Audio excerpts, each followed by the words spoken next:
And I want to call the meeting to order, and in the name of LA Jews for Peace and Friends of Sabeel, North America, the LA Orange County region, welcome Mazin Qumsiyeh.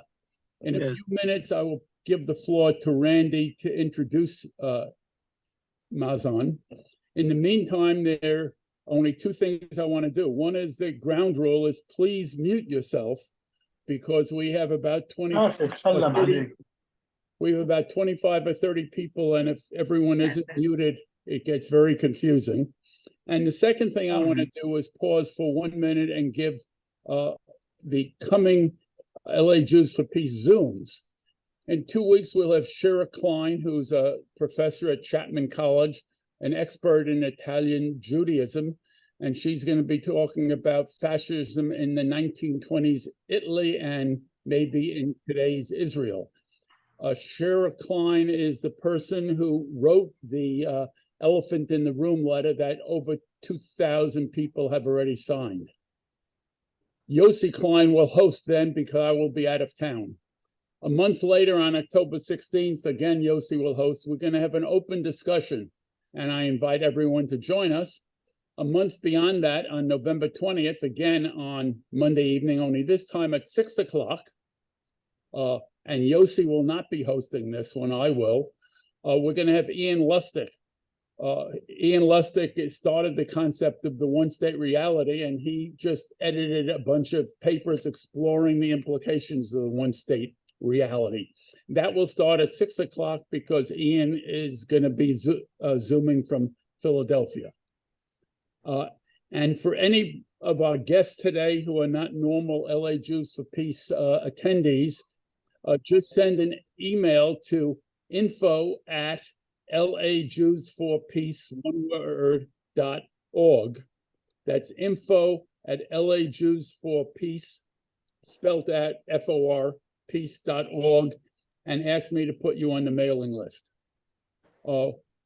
With that, I'm going to stop my share, and I'm going to turn the floor over to Randy, who will introduce. So thank you very much, Jeff. It's my privilege to be able to introduce our speaker for this evening. This is my second such opportunity to do so. About a dozen years or so ago, on one of his previous tours to the West Coast, Dr. Qumsiyeh spoke at the forum, the adult forum at All Saints Church in Pasadena, and got a very positive response, and I'm sure he will again here tonight. Dr. Qumsiyeh is a Palestinian scientist, author, and activist. He's the founding director of the Palestine Museum of Natural History and the Palestine Institute for Biodiversity and Sustainability. For those of you who are wondering about my background here on my screen right now, I put up a picture of the Palestine Institute for Biodiversity and Sustainability. I'm going to slip out of the screen here so that you can observe that if you wish. And that is located as a part of Bethlehem University, of course, in the West Bank.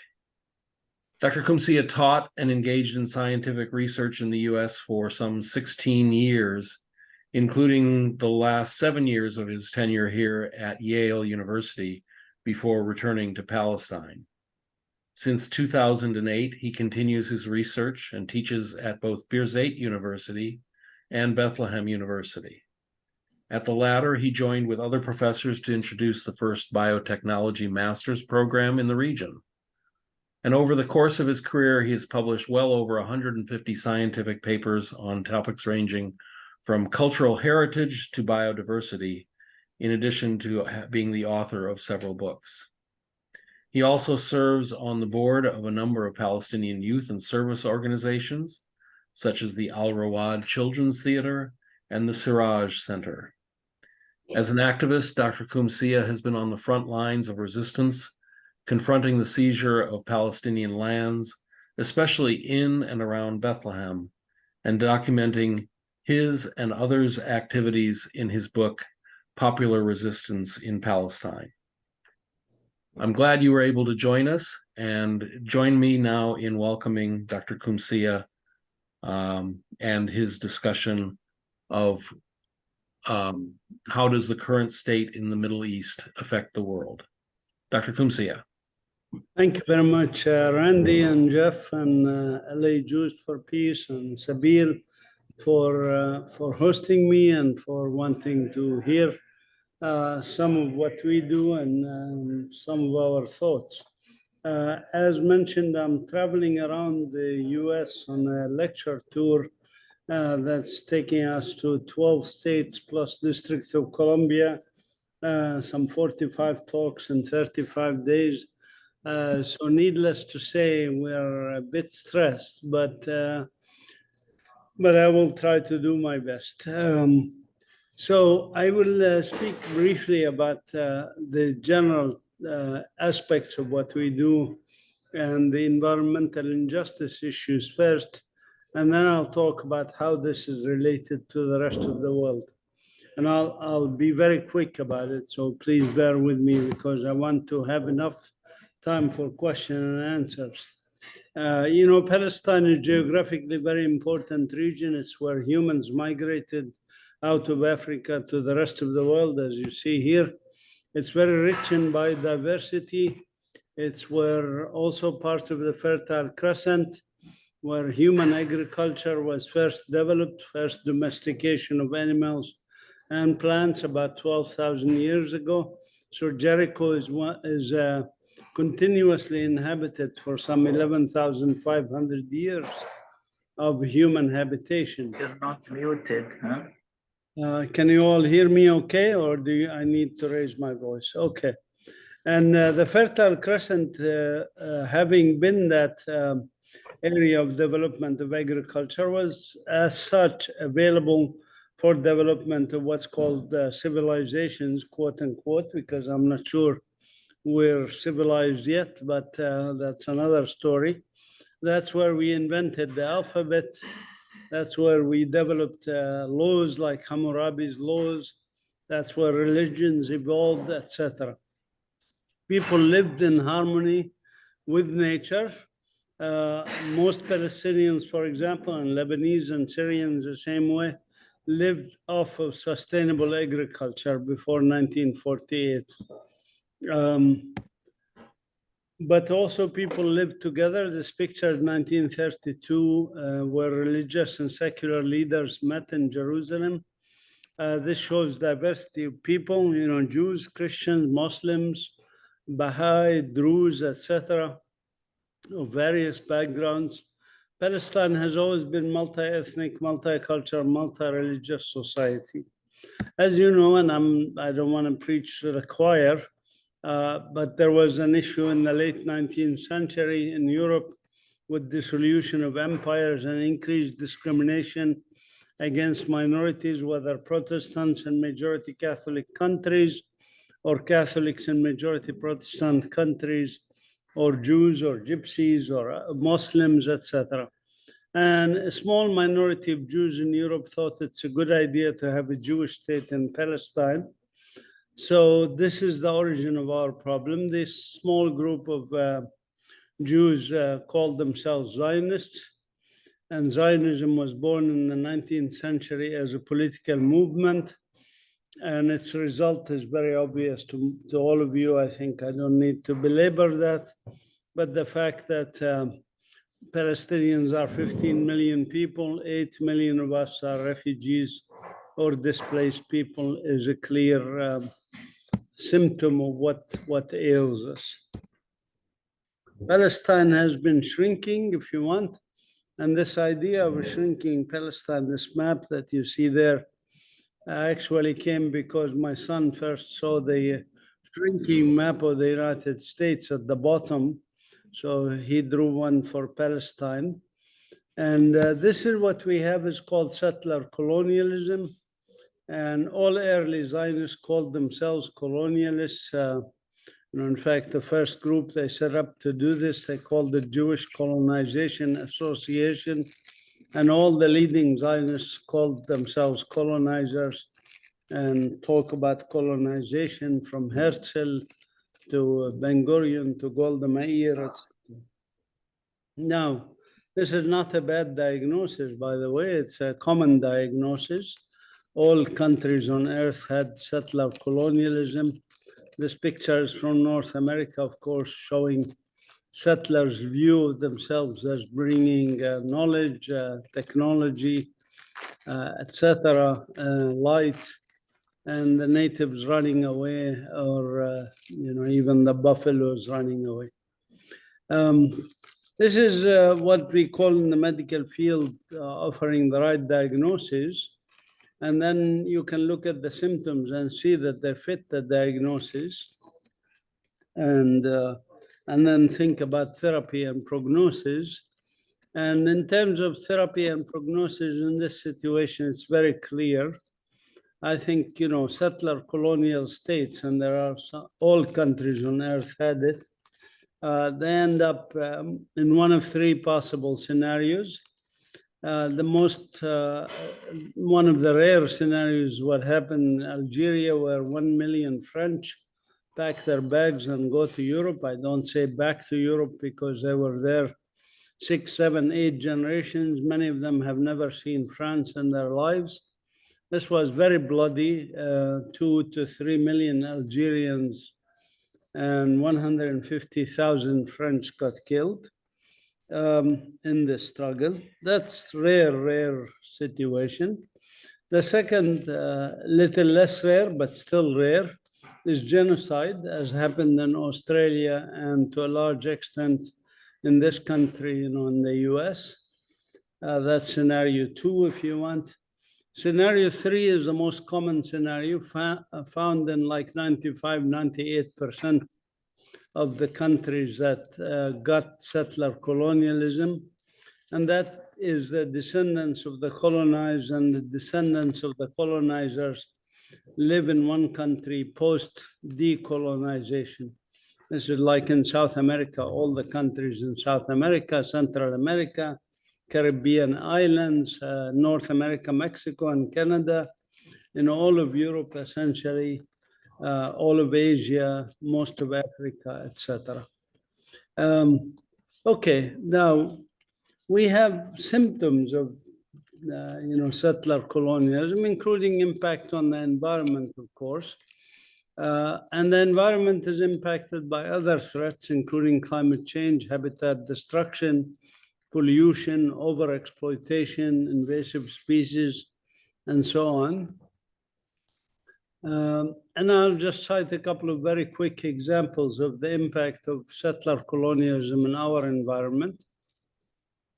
When Israel was created and they destroyed and removed the Palestinian villages and communities, over 500 of them, 534 to be precise, they uprooted the trees around those villages, including domestic trees and wild trees. Domestic trees like olives, figs, almonds, and wild trees like oaks, hawthorn, etc.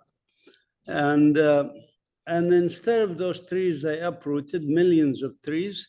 They planted replacement trees, which were pine trees. And they chose pine trees for many reasons I won't get into at this point. But of course, this was not healthy to replace a polyculture with a monoculture. And also, pine trees are susceptible to fire in a dry climate. So there's fires in the Galilee even 2 weeks ago.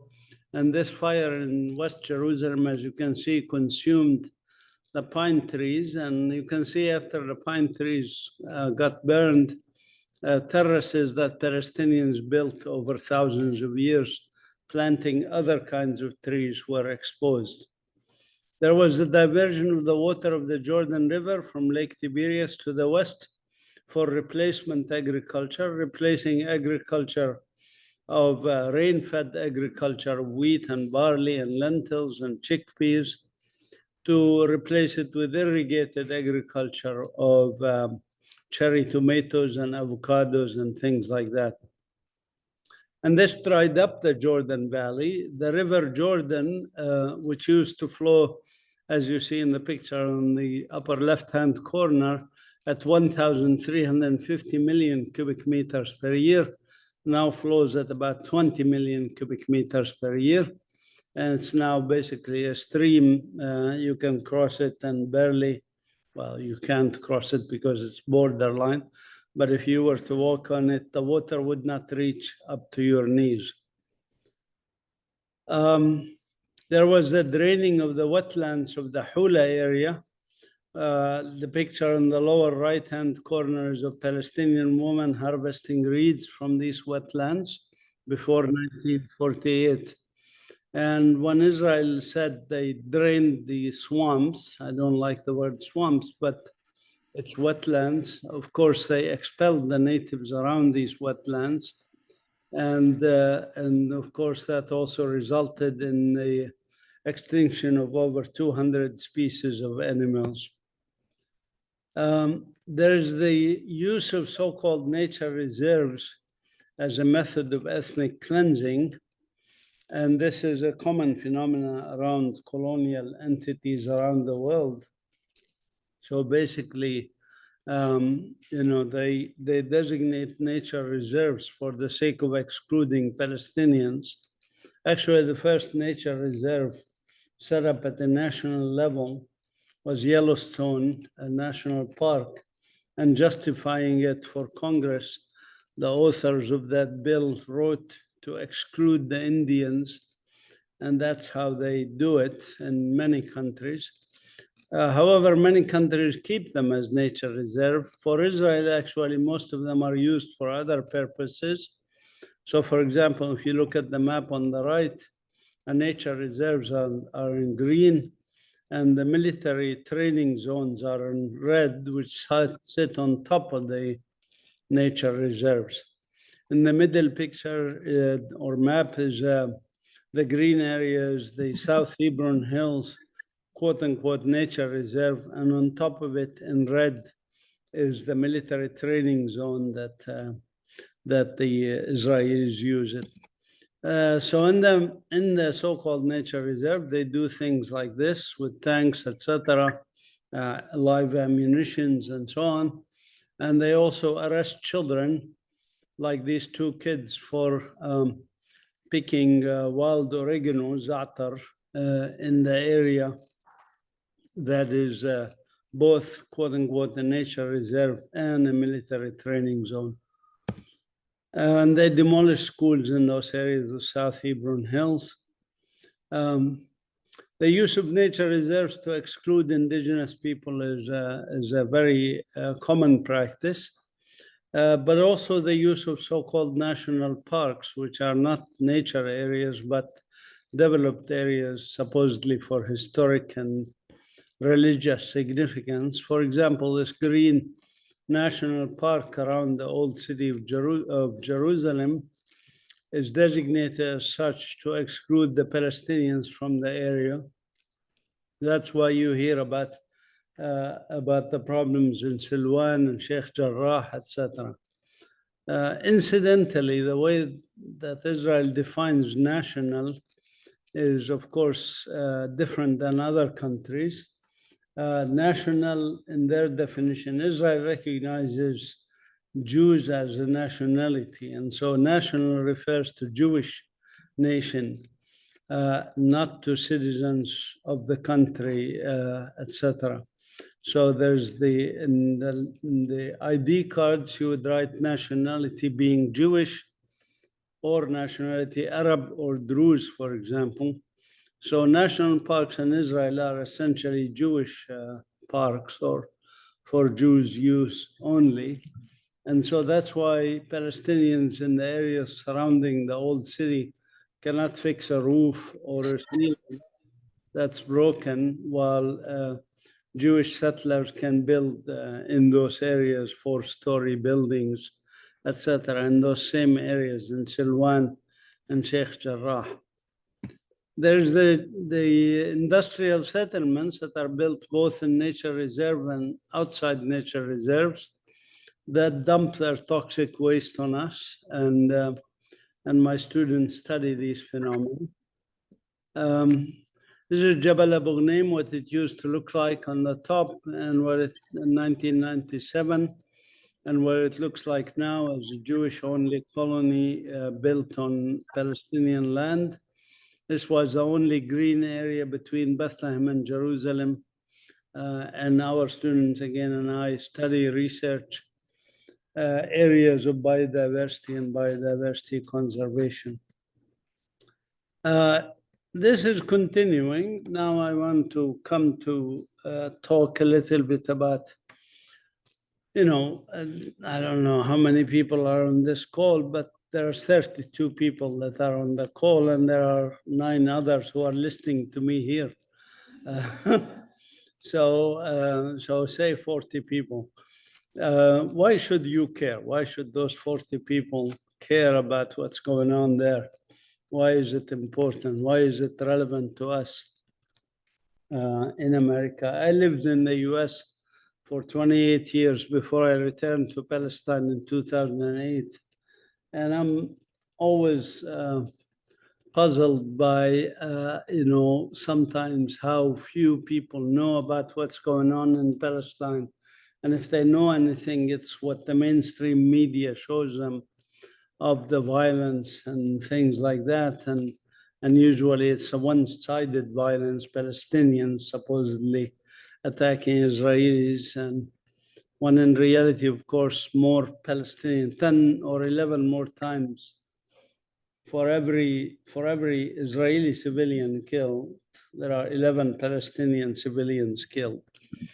But we hear about the Israeli civilians killed, of course, and the Israeli military also that's killed.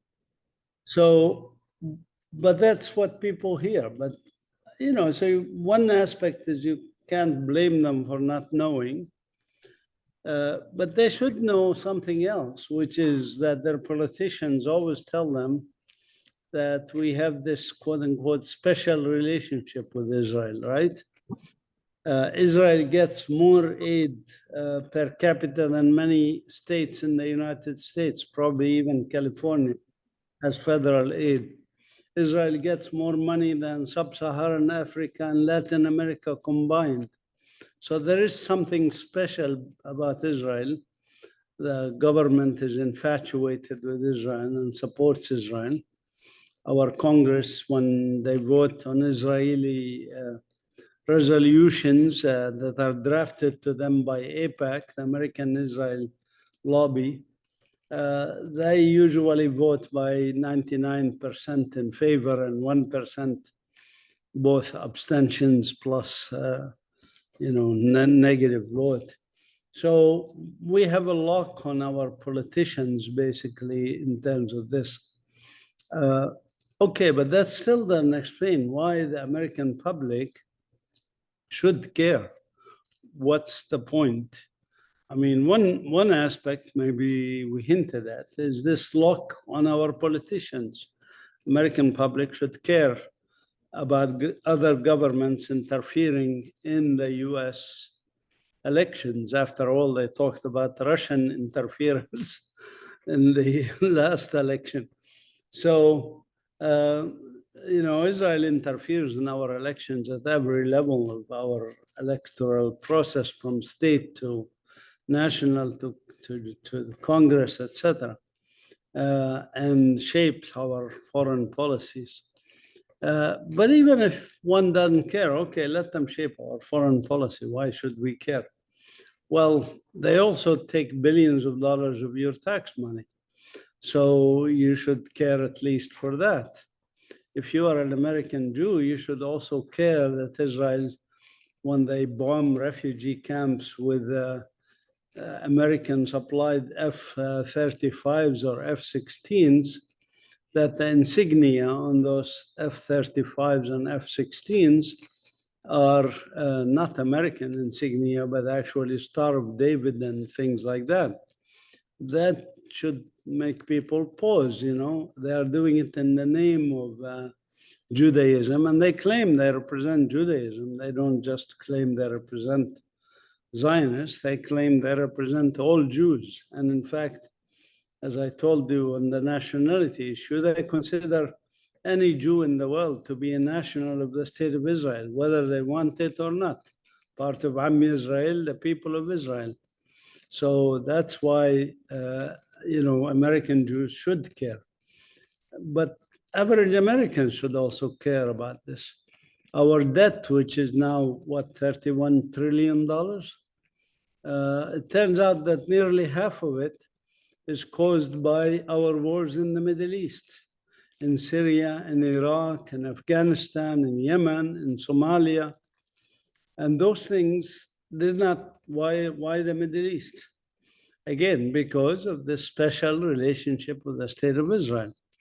The war in Iraq, which cost $3 trillion,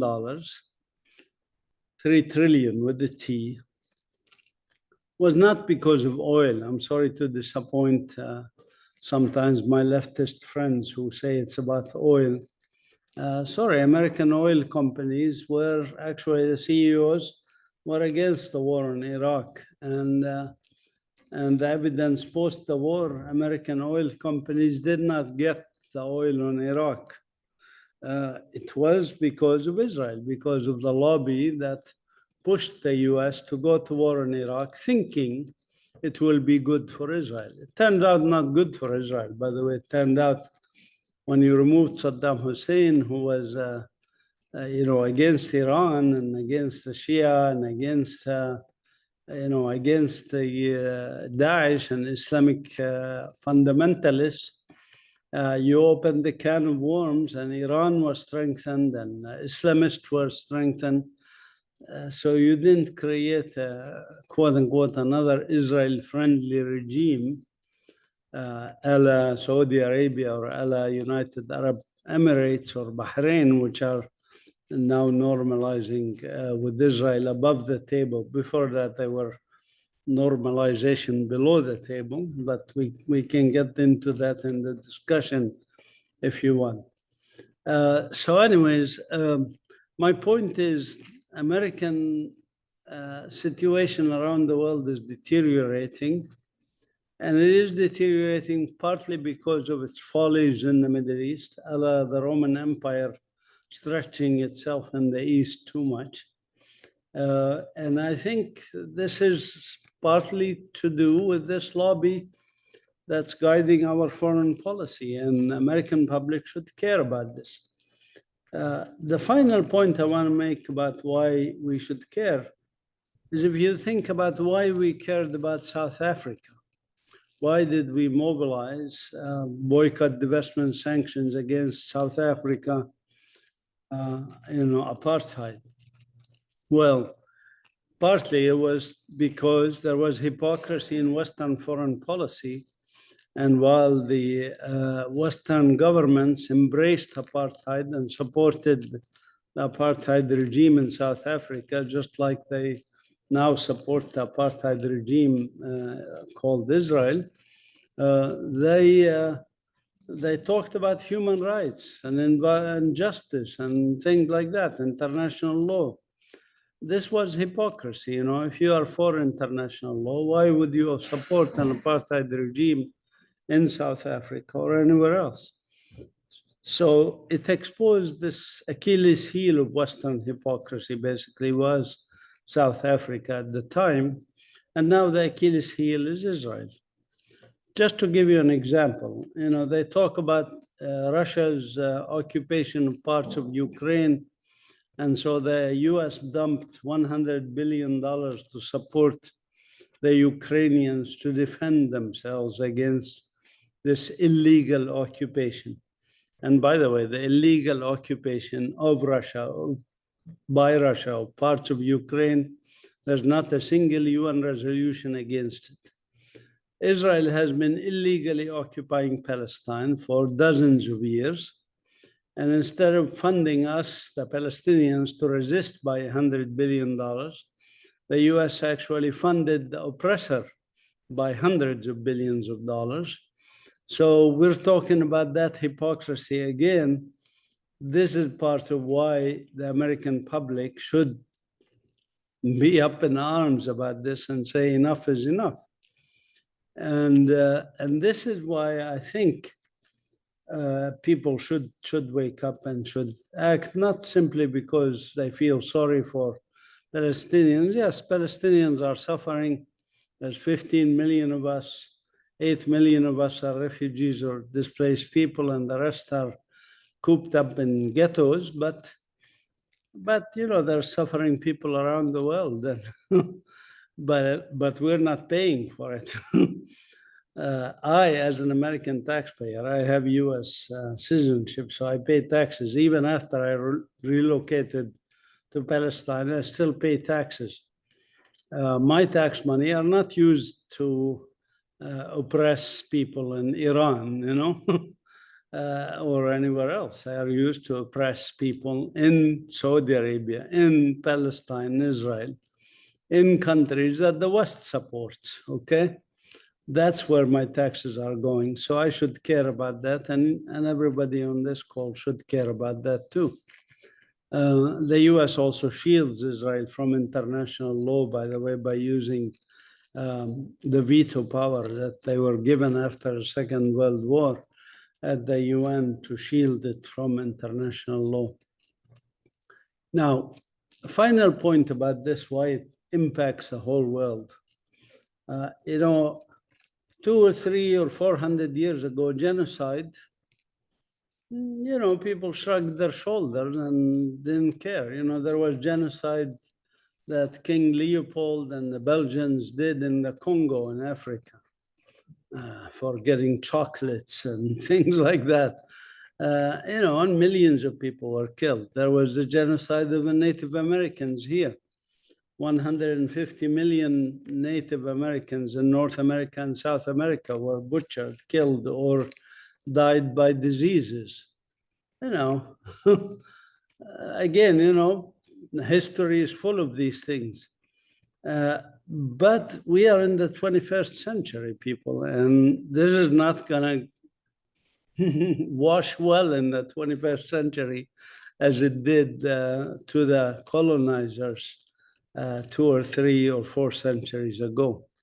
I say Zionism actually, if it was started as a political movement a few hundred years ago and managed, they would have gotten away with it. But now they're not getting away with it, and the world cares, and you care, and everybody cares.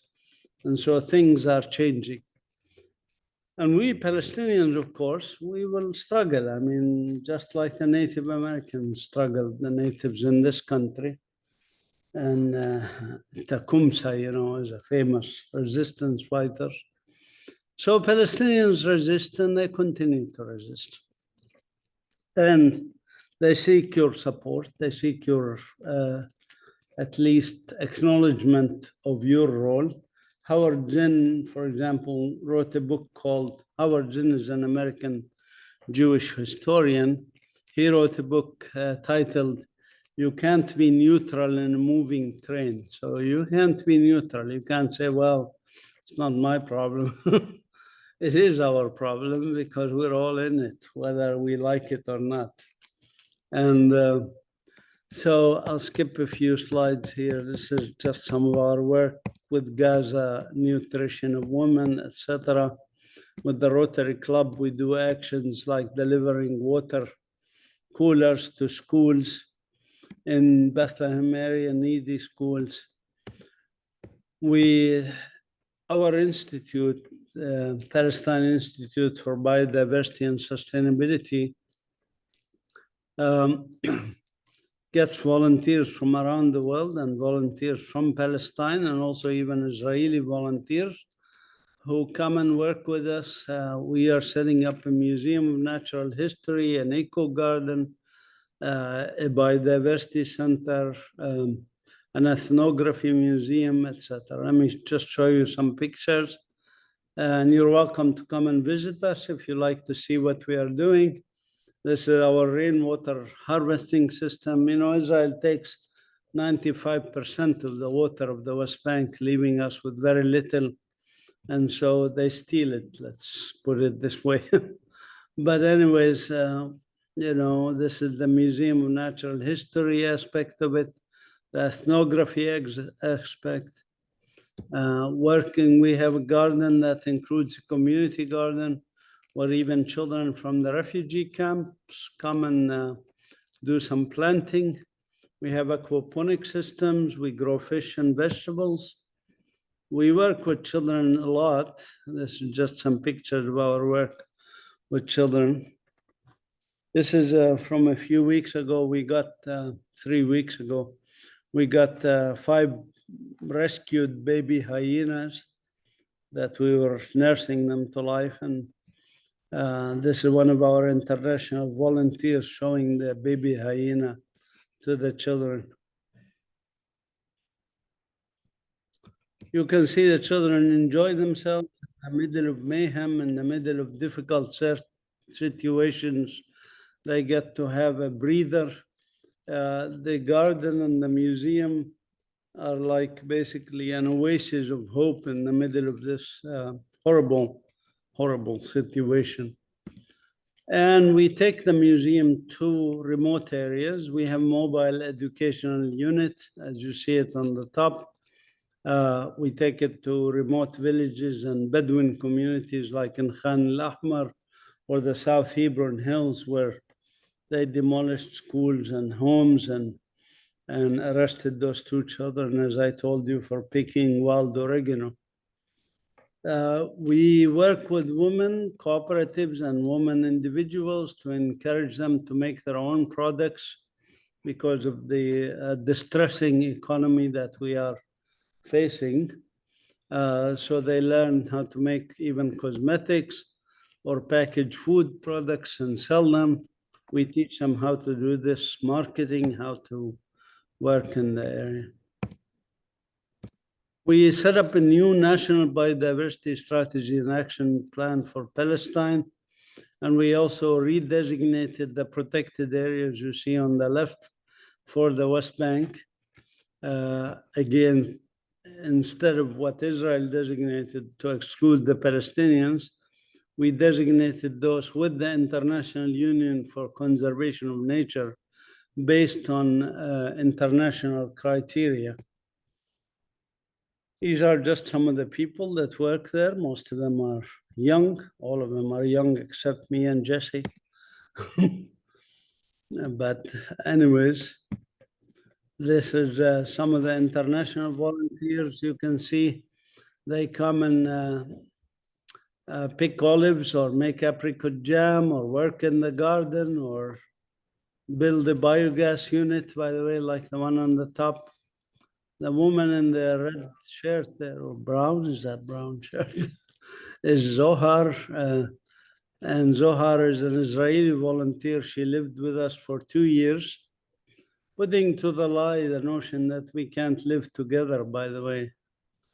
And so we are not only thinking outside the box, but we are believers that the box is an imaginary thing and we do what we want, with or without support, we proceed. We do get some support from international organizations increasingly now. When we started out, we had no support. Jesse and I, my wife and I, donated $250,000 to start this. And with mostly volunteer labor is how we succeeded. And even today, 70% of our work is done by volunteers. We have big dreams, you know. This is what the museum will look like in a couple of years. Will look like, not if we get all the money. We will get the money somehow. And if any of you want to donate to us, we would welcome it. You know, small donations, big donations, all are welcome. This is our website, palestinenature.org, and you can email me at info@palestinenature.org. Now, I wanted to rush through this for the primary reason, as I said in the beginning, that I believe we can have a very good discussion of subjects that interest you, and we can see where the discussion goes. And sometimes, for me, giving all those talks in the US, the questions were the most interesting and the most innovative, and gave me a lot of other ideas I haven't thought about. So I always welcome questions. Even those of you who may disagree with me, I would love to hear from you. So don't be shy to express disagreements. Even those soldiers that arrested me, I was always polite to them, and I never, hate them or anything like that. I mean, of course, I hate what they do to me, but I don't hate individuals, and I always love to hear from them, argue with them, discuss with them, and I managed to even convince a couple of them. So we can talk about this. Please go ahead. Well, thank you very much, Mazin. I'm going to jump in here just to remind people, we are happy to take your questions. You can post things in the chat if you wish, write things in the chat, your questions, and we'll try to answer as many of those as possible. Or if you use the electronic feature of raising your hand electronically, that helps us to try to be able to see, since we have a number of people here tonight, seeing waving hands may not always work. But if you go down to the bottom of your screen where it says reactions, if you click on that, it'll give you an option to raise your hand. Before I raise just a question or two here from your comments already, Mazin, I just wanted to point out that Peter Barras, who's joining us from Vermont, asked a question specifically about the picture of the live ammunition that you showed from one of the firing ranges. And he said to him it resembles a penetrator round or deplete uranium, but he couldn't say for sure if that was the case. Can you give us any further information about that particular photograph? I am not an expert in these things. I mean, we have at our museum actually a collection of such material that they dump on us, from tear gas canisters to stun grenades to penetrator shells to live ammunition. I consider that part of our natural history. And in the new museum I showed you, I want to have a special section on these, and I need somebody to research them more. There is an expert on the impact of Israeli ammunitions in Gaza, Paula Manduca in Italy, who did some research on some of these things and showed the congenital birth defects, etc., in Gaza as a result of using things like white phosphorus and depleted uranium and other kinds of ammunition. So I wouldn't be surprised if that particular piece that was in the picture contained depleted uranium, but I don't. Thank you, Mazin.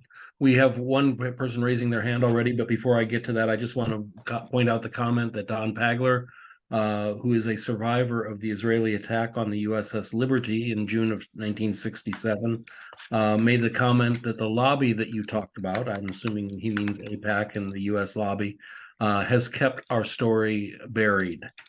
I think he's talking about his particular story about the attack on the Liberty, but in general, I think that comment could apply to a lot of things regarding the truth as experienced by Palestinians. Any comments that you want to add, either Don or Mazin, to that? I want to add that Israel literally gets away with murdering American citizens regularly. The USS Liberty is just one example of this. It was an intentional attack. All the survivors said so, including Don and others. And also the leaked, now available communications with Israeli pilots who bombed the USS Liberty clearly shows that Israel knew what they were bombing, that they were bombing an American ship. But you don't even have to go back to 1967.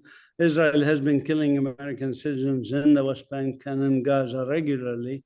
Recently, they even tortured to death a Palestinian American elderly man. They killed Shireen Abu Akleh, an American citizen reporter. She was wearing, press blue jackets, and they shot her point blank. And even CNN said it was clearly not caught in the crossfire or anything like that. There was a killing of Rachel Corrie, an American citizen in Gaza, by a bulldozer. She was 23 years old. And I could go on and on about American citizens killed by Israel. And not one of them was there ever retribution or imprisonment of the people who did that. So it is unfortunately what it is, that the Congress is not willing to protect American citizens when it comes to Israel. Thank you. Ellie, we'll get to your question in just 1 second here, since Don Pagler has put his hand up as well, and this was coming off of his question. Don, why don't you unmute yourself and go ahead then, please. Yeah, I think I did. Can you hear me? Yes, we can. Yeah, a couple of things. Yeah, in 91, I wrote an angry letter to Congress, and my own congressman at that time, Rohrabacher, asked me to come in and talk to him. And he sat across his desk from me and said that he had read everything I had written and all the material I had sent him, and he said there no way he thought that it was a mistake on the part of the Israelis, but he proceeded to tell me that Congress wouldn't touch the liberty till after there was peace in the Middle East. So that's an example. And the other thing you mentioned was the American media. If you wanted to expand on how you think you best combat the bias in the media, which I think is horrendous. So anyway, that's all I had to say. Thank you. I mean, just before I forget, I would appreciate if people would send me their email addresses so that we can stay in touch. And I send sometimes action items in my weekly message. I send a message every week that is focused on action. And sometimes I send about media bias and things like that and how people could counteract. So if you want to be on my email list, just drop me an email at info@palestinenature.org, one word, palestinenature.org. But anyway, how to counter media bias? There's a lot of ways people can do this: pressuring the media, demonstrating in front of the media offices, writing to them, writing letters to the editor and op-ed pieces that usual letters to the editor are fairly short, 100, 150 words, and op-eds can be a bit longer, a page and a half or two. So people can do things like that. And I would encourage it, because if you want to find out more, there's a group called If Americans Knew, ifamericansknew.org, that actually was established by an American journalist, and she kind of changed her views after she saw the bias in the US media. So she left her mainstream jobs and set up this group that exposes media bias, for example, surveying how New York Times covered the uprising of 2000, 2005. So there are things to show and to expose in this. And the other thing is, mainstream media is no longer the main method people get their news and their information. So there's social media. There's also Instagrams and TikToks and Facebooks and whatever. And people can certainly spread the word in many other ways. I mean, I myself, while I don't use TikToks and Instagram, I do send emails, and emails alone, you can collect emails of your friends and post to them some things. That's outreach. I mean, the emails list that I would add you to if you join, if you want to join it, again, a weekly email. It goes now to over 50,000 people. So one can develop, ways to outreach if they decide, without even using the mainstream media, by using alternative media, also by simply talking to people, just having gatherings, talking to your neighbors. There are lots of things in classes, classrooms, etc. Thank you, Mazin. Yeah. You've been very patient here, so I'm going to go ahead and ask you to unmute and go ahead and ask your question or comment. Thank you, Mazin. You're a very, very inspirational human being, and thank you for your talk.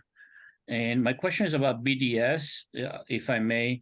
And what is your view of BDS? And if you are generally partial to it, how universally do you think it should be applied in terms of targeting all kinds of sectors of Israel's polity and industry and economy, or how narrowly tailored should it be toward maybe we should just target certain sectors or just the occupied territories? What are your feelings about that, Mazin? Yeah, I was one of the founders of the post-internet BDS movement. Of course, the BDS movement for Palestinians started with the first Zionist colonies in Palestine in the late 19th century. But it has picked up steam in the 1990s, and especially after the Palestinian civil society call to action in 2005, which was done about a year after the International Court of Justice ruled that the wall and the settlements are illegal, and asked the ICC asked governments to basically stop them and sanction Israel on this. The governments didn't act, and so the civil society did this call, which was initially signed by like 170 organizations. Now it's signed by thousands of organizations. Again, started 2005, that called for boycott, divestment, sanctions in our situation to end apartheid in the same way we worked against South African apartheid, and BDS at the time was very important. So the website is bdsmovement.net, and people can look at it. In terms of my own personal views, I think all of these three things, boycott, divestment, sanctions, are important, are powerful, and they should be applied to the system being the State of Israel and all its agents and all its entities. So I don't limit it to the West Bank or settlements in the West Bank or anything, because the system is oppressive. There are 65 laws within the State of Israel that discriminate against non-Jews within the Green Line, even forget the West Bank and Gaza. In the West Bank and Gaza, there are hundreds of racist laws, including the military order that says me as a Palestinian from Bethlehem cannot go to Jerusalem, which is a mere 5 miles away. Even with my US passport, by the way, I'm not supposed to go to Jerusalem by this military order, simply because my family is Christian, simply for being Palestinian. So I think the system needs to be boycotted. That includes academic boycott, cultural boycotts, all aspects, until, of course, Israel complies with international law and basic human rights, and includes the refugees' right to return. It includes equality, ending the occupation of the West Bank and the Gaza Strip and the Golan Heights. And that's what it would take, those three conditions, basically.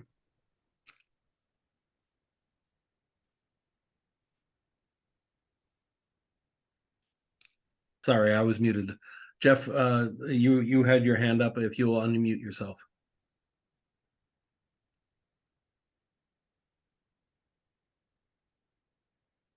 Jeff, are you able to hear me? You're still muted.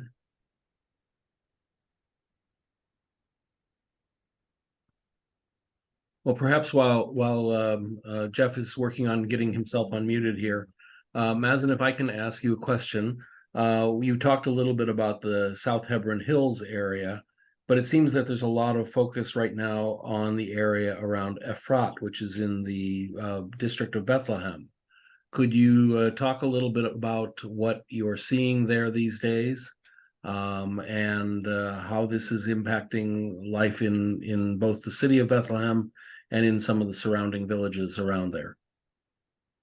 Yeah, Bethlehem district has about 260,000 Palestinians and about an equal number of Israeli Jewish settlers living in the Bethlehem district, including South Jerusalem settlements, etc.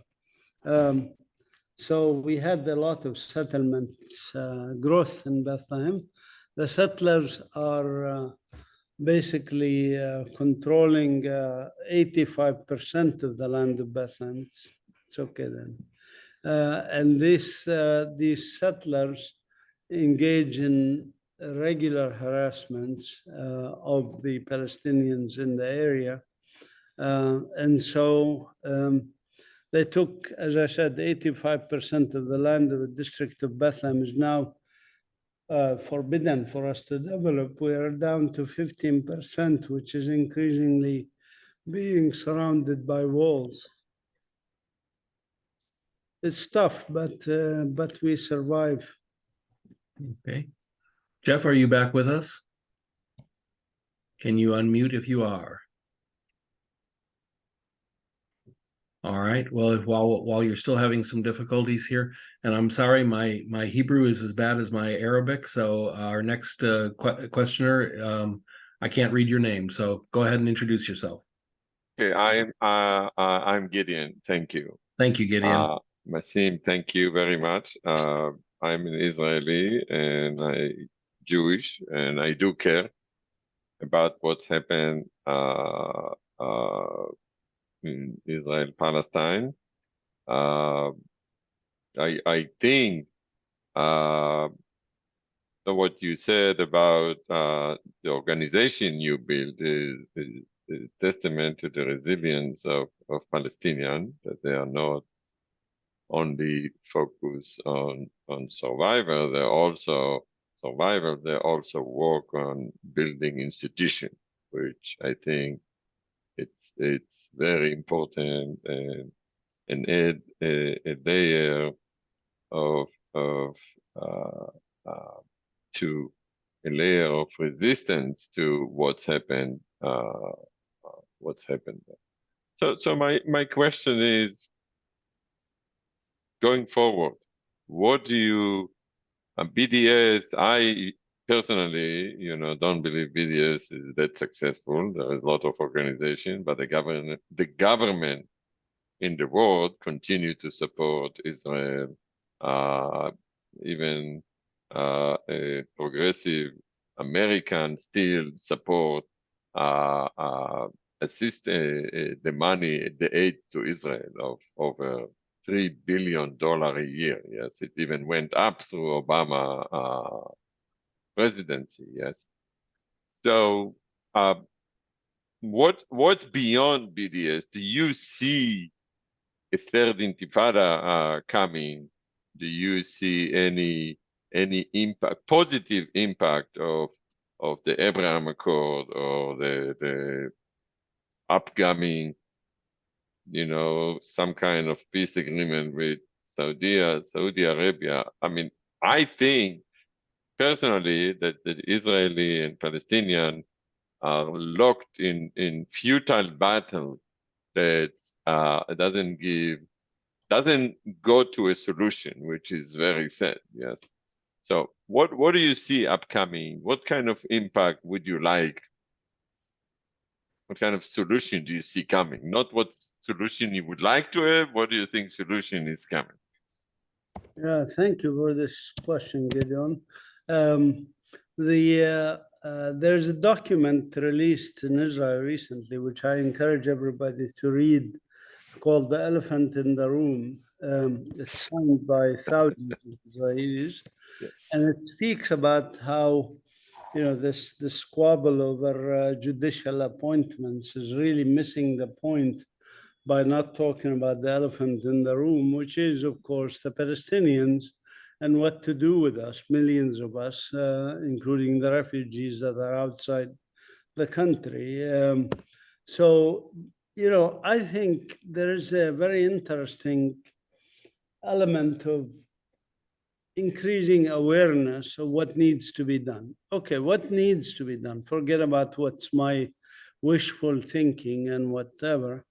As I said, there are, for colonial, anti-colonial struggles, the most common outcome is that the descendants of the colonized, the descendants of the colonizers live in one country, post-colonization. This is just as a clinical, if you want, known outcome of these things. We're not going to have the Algerian model or the Australian model in our country. Well, there are some Israeli politicians, including members of the current government, ministers, who are calling for the genocide model and saying Gaza flat like a football field. But I doubt that they will get their way.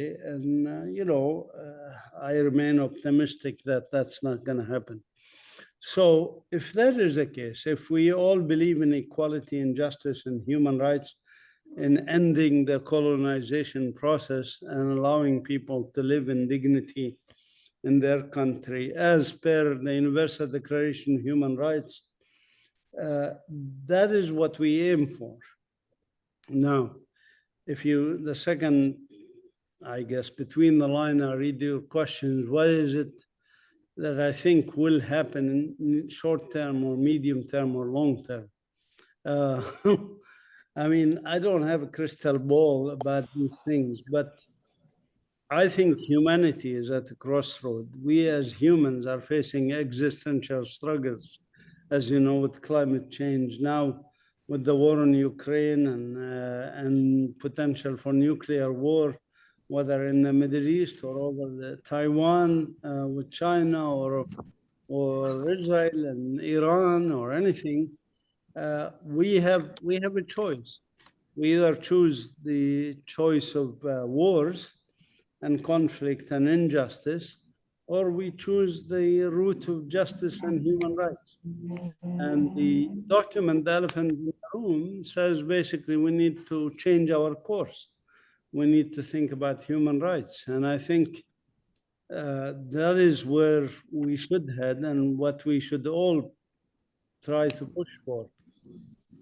Whether we are successful or not is not, whether we're successful short term, I mean, or not.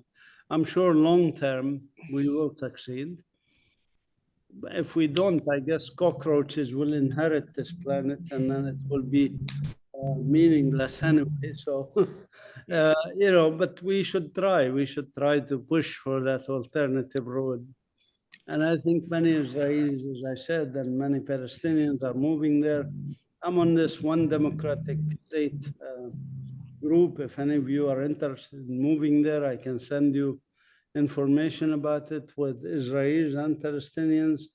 We're working towards that and we're pushing very hard for it.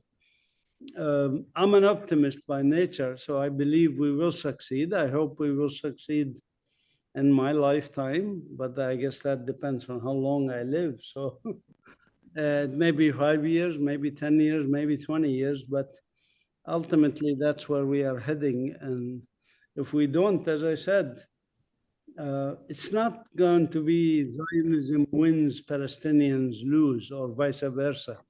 There's no win-lose situation. We either win-win or lose-lose. That's our two options. And currently, the direction of the current Israeli government is towards lose-lose. And they're not going to win. They don't understand this. Like, try to explain it to them. The idea of Zionism was to make Jews safe, right? That's at least what they claim. Well, Jews in Berlin today are safer than Jews in Tel Aviv. Give me a break. Where is the safety that comes from oppressing millions of people? It doesn't work that way. Thank you. Thank you. Thank you for this answer. I would just want to say two quick comments, Randy, before Please, you go ahead, muted me Gideon. again. Please. So the person that's initiated this letter is Shira Klein, is going to be here in 2 weeks to talk about. She is from LA and was very successful, as we can see from the enormous noise it made. The other thing, you said something about colonizer and colonized living together. So how long it took to these things to happen? I mean, I'm very much thinking, I mean, that's what eventually need to happen, but in your historical context, that's something that took hundreds of years to happen. Do you just what is the historical context tell us about this kind of solution? No, I mean, history, if you look at Latin American countries, some decolonized very quickly, some took longer times. It varies. In South Africa, it took 140 years to end apartheid and decolonize. And they just started decolonization because economic apartheid is still there and they're trying to work on this. So I think it varies by country. I'm more optimistic about Palestine, if you want to use the word Israel, fine by me. I'm more optimistic about us than other countries, simply because today between the River Jordan and Mediterranean, there are 15 million people. About 52% of them are non-Jews, Muslims, Christians, Baha'i, etc. And the 48% who are Jewish, I would estimate at least a quarter of them to be post-Zionist or anti-Zionist. So the vast majority of the people living already in our country without looking at refugees already do not want a racist state and they want a democratic state. So I think it will happen faster because of this, because of which brings me back to the issue of BDS. I just forgot to answer that part of it. When you say BDS, we're not sure about it will work, will not work. You're familiar probably that Israel holds the Netanya conference annually, bringing the elites of society and military and business to meet and discuss things.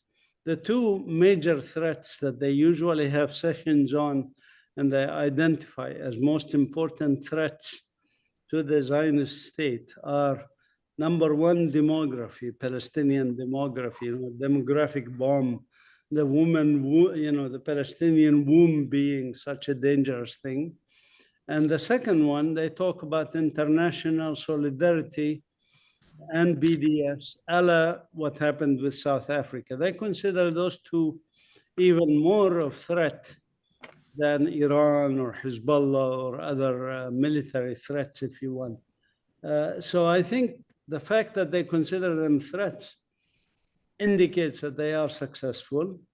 And I think they are right to consider them a threat to a racist system because that's ultimately what will drive the equation. So I think they need to reassess whether challenging those obstacles to maintaining racism is by keeping fighting those threats, as I call them, or to embrace them and work with them. And I tell fellow Israelis that I encounter, if you're secular especially, if you're a secular Israeli, you really have no choice. You can either ally with us, with Palestinian secular-minded people like me, who do not want an Islamic state, do not want a Jewish state, or a Christian state, or any kind of state based on theology. Or your other option is to keep going down the road, which is not going to work, which is you strengthen the fundamentalists, and the religious sects in Israel are growing larger in number than the secular Israelis. So pretty soon you will be stoned at every corner if you try to drive your car on the Sabbath, or even have regular education or any kind of freedoms on the beach or anything. You will be living under the Jewish Talibans, if you want. And so I think these are the two choices for secular Israelis. They don't have a choice of pretending, and that's what I think the elephant in the room document speaks about. You cannot keep pretending that you can just solve your differences between right-wing Israelis and ultra right-wing Israelis, right-wing Zionists and left-wing Zionists. No, let's think outside this box if you want. Thank you, Mazin. Jeff, I see you're back. Let's go ahead and get your question. And will you remind me, do we close at 8:30? Is that right? We normally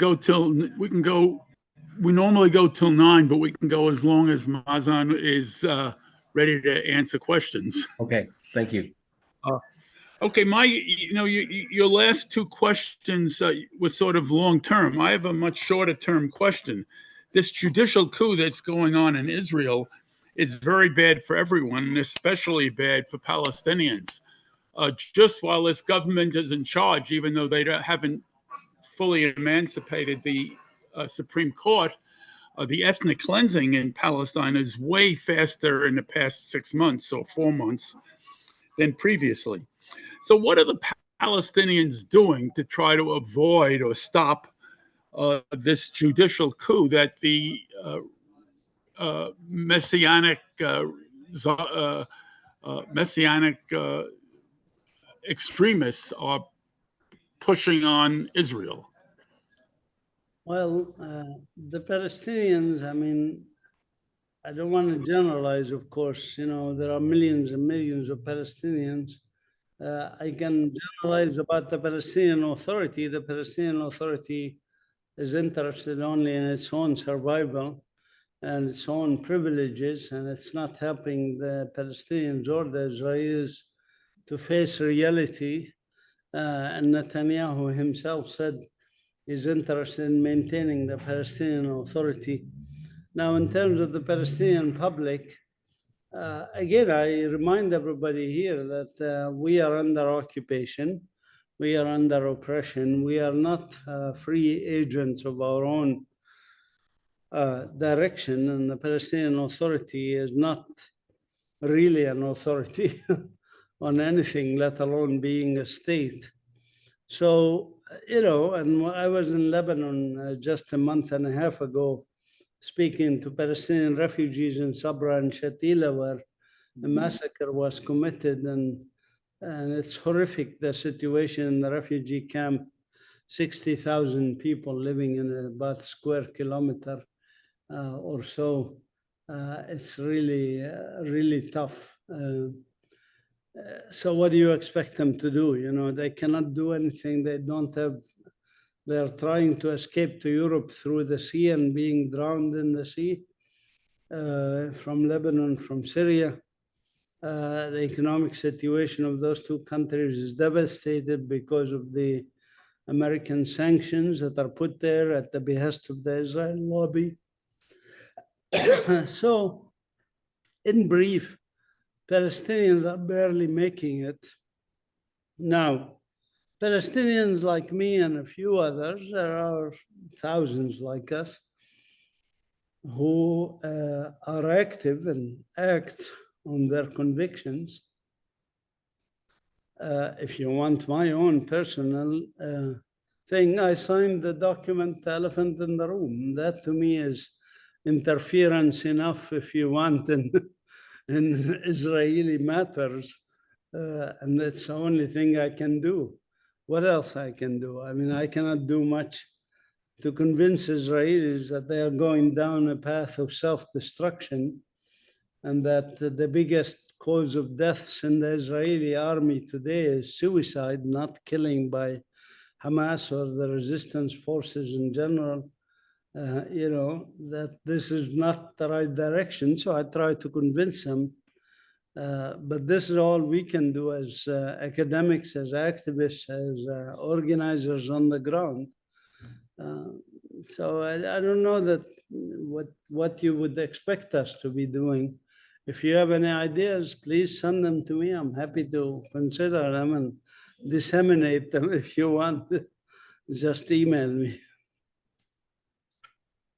Thank you, Mazin. Jeff, any response, or are you okay? You're muted, Jeff.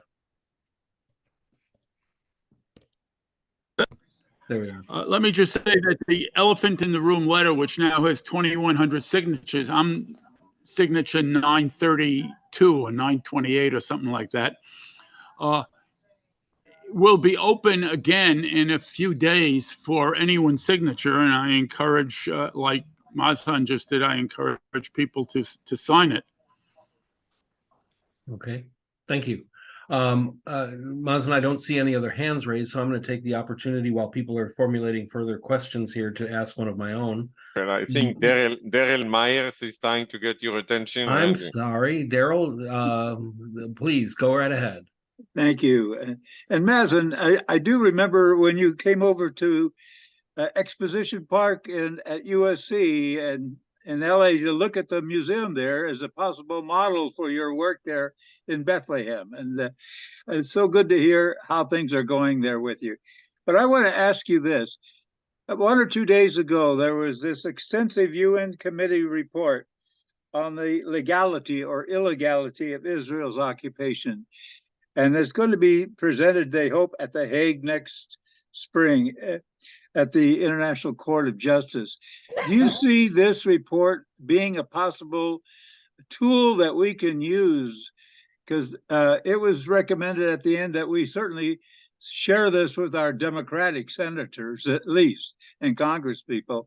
It is very explicit about what is happening under this occupation. And I don't know if you've seen it, but it's presented by the UN's committee, the IEA, the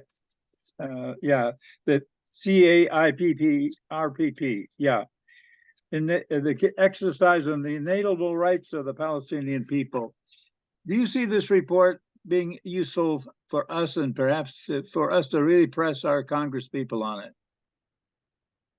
I think yes, and I think Congress should be challenged because it is violating its own laws.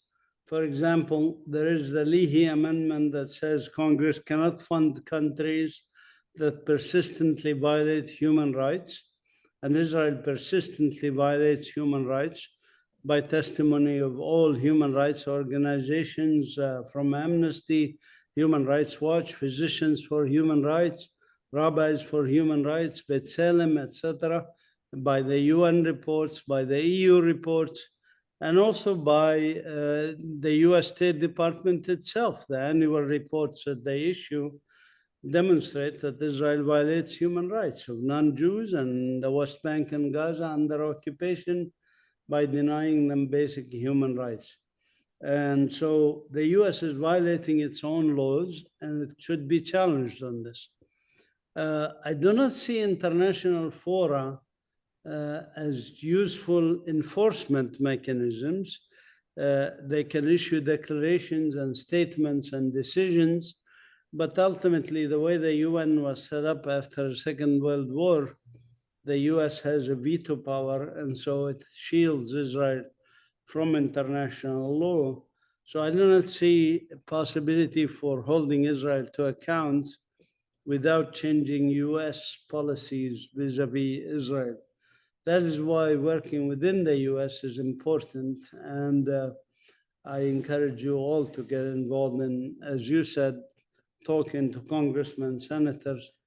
But many times, unfortunately, also these congressmen and senators, I mean, one time one of the chief of staff for a US senator told me point blank, with the group of people there witnessing this, he said, well, if you can get my senator the same financial bundle of checks that I get from the other side, you know, you can waste your time talking about human rights and international law till you are blue in the face, and it wouldn't make any difference. If you can get me the support, my senator will consider it. This was a senator from North Carolina.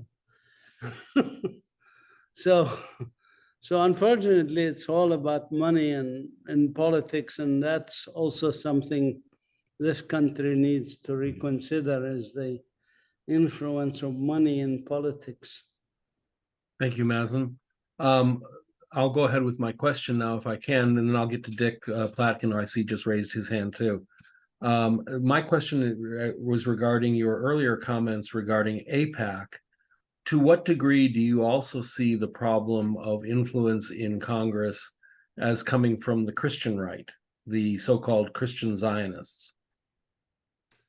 Yes, of course, there are Christian Zionists.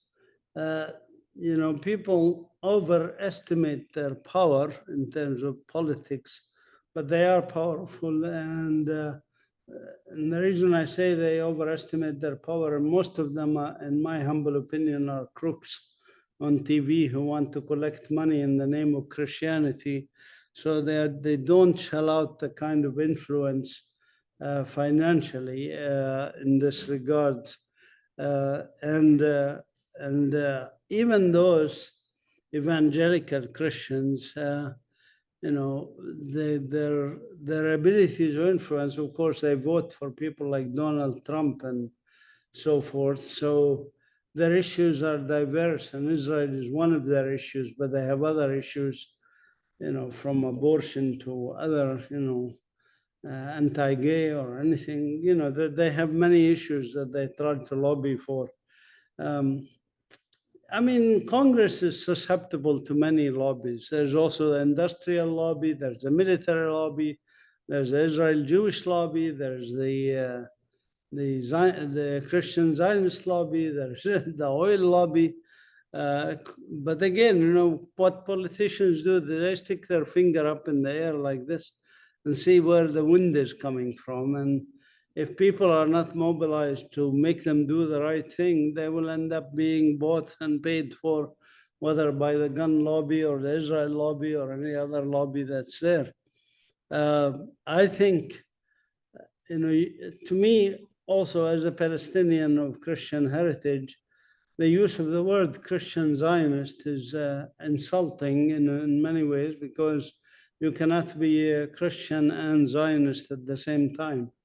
You know, Jesus preached, for example, that somebody slaps you on the left cheek, you turn the right cheek to them.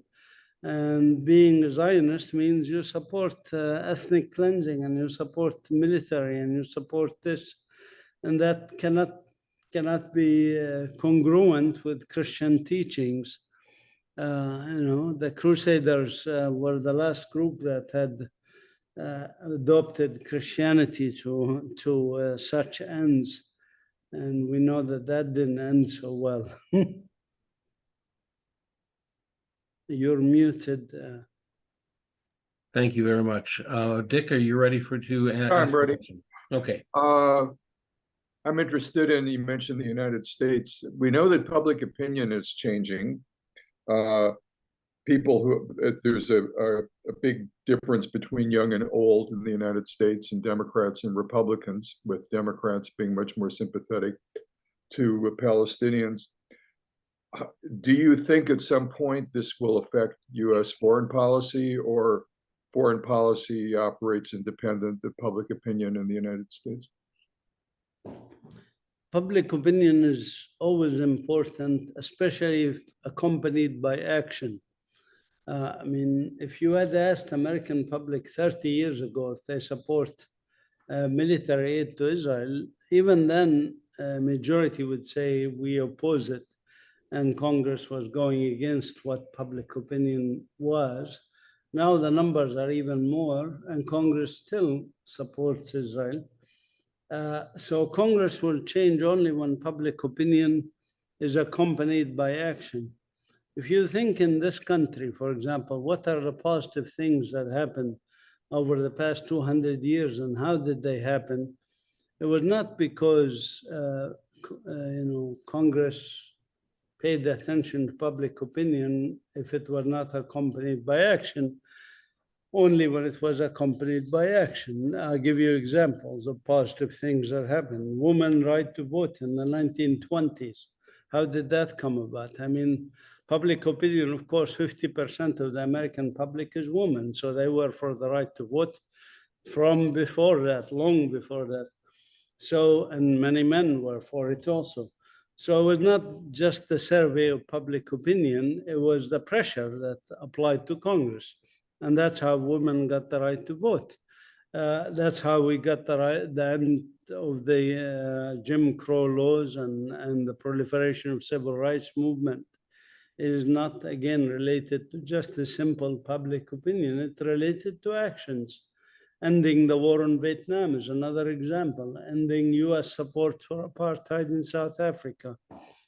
All of these things, 40-hour work week, social security. Our country did positive things when we pushed our politicians to do it, not when we let them read public opinions. They don't care about that because they are getting their pockets full of money, and and if nobody is pushing them, they will continue.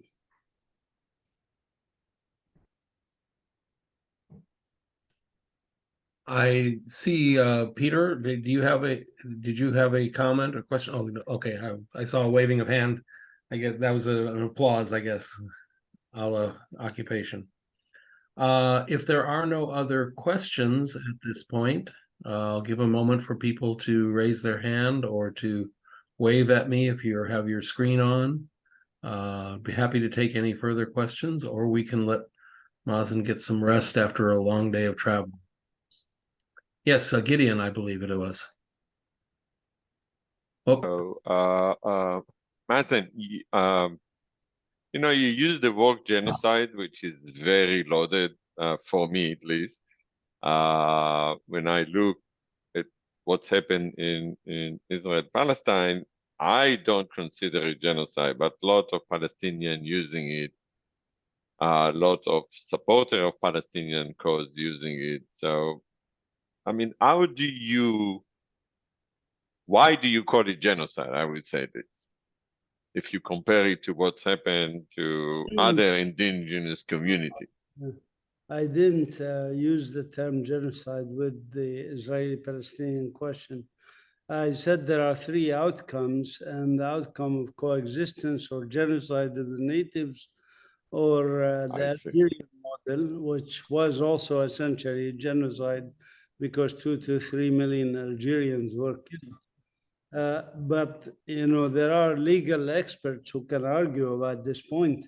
I've read, there's a genocide convention. You can read it, and it talks about the intent of removing an ethnic group or a political group from a country, and that this could apply in the case of Israel.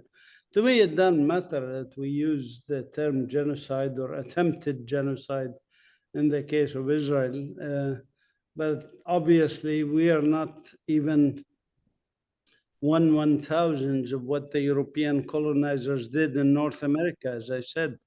I mean, how many nations existed in what is now the United States, and how many of them are left now? That's real genocide. So we're far, far from that. I did mention that there are some Israeli cabinet ministers who do call for genocide, for making Gaza flat, for example. I didn't say that they will succeed in it. In fact, I said most likely they won't succeed in it. So no, maybe you misunderstood what I said. I misunderstood you, and thank you for clarifying. Ellie, you were patient. Thank you. Go ahead and unmute and ask your question. Quick follow-up on the BDS question. How about Israeli cultural, academic, and artistic exports that advance the Palestinian cause? How about those? The BDS movement, which, as I said, is bdsmovement.net, is their website. You can read their criteria. We are not, of course, boycotting Israelis who work for human rights. On the opposite, we embrace them. We encourage joint solidarity action, joint struggles. When I was arrested more than a dozen times, half the times I was arrested with Israeli Jewish citizens who are standing in front of bulldozers with me. So I don't boycott B'Tselem or Rabbis for Human Rights, or the dozens Zochrot and the dozens of Israeli organizations that work for human rights. Or for that matter, I was on a debate about this, not debate, but a commentary on that new brilliant film called My Tree, if some of you have seen it, by an Israeli. Canadian Israeli. Yeah, I've seen it. It was yeah. great. Canadian, sorry, not Israeli, Jewish Canadian guy who tried to follow what Jewish National Fund is doing. And I was, I was commenting on his film. They asked me to come on this panel to discuss the film. So obviously I don't boycott those kinds of people, whether they are Israeli or others who speak out from the context of human rights. But they must defend human rights. They cannot be defending, for example, racism and say, well, I'm for peace while I'm also for racism. I'm against refugees to return to their homes and lands. Thank you. Thank you, Mazin. I don't see any other hands at this point.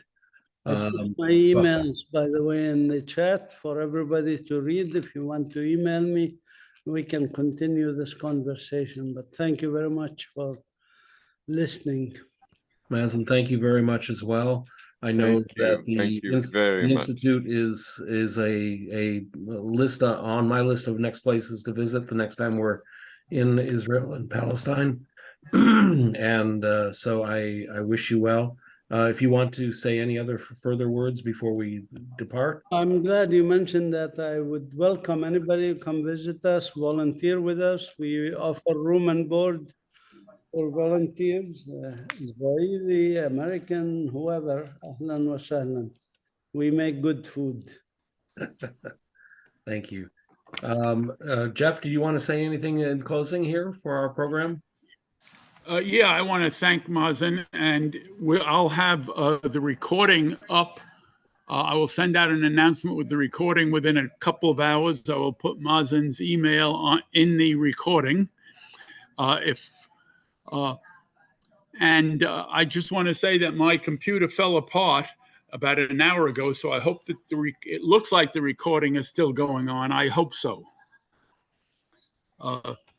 And that's all I can say. We have at least about an hour of the recording. So I thank Mazin. I thank all the people who have participated. And in 2 weeks, we have Shirna Klein talking about fascism in 1920s Italy and maybe in 2020s Israel. Thank you, Randy.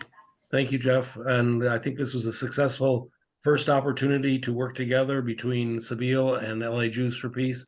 And I hope we can do it again in the future. Thanks, Always ready. Thank you.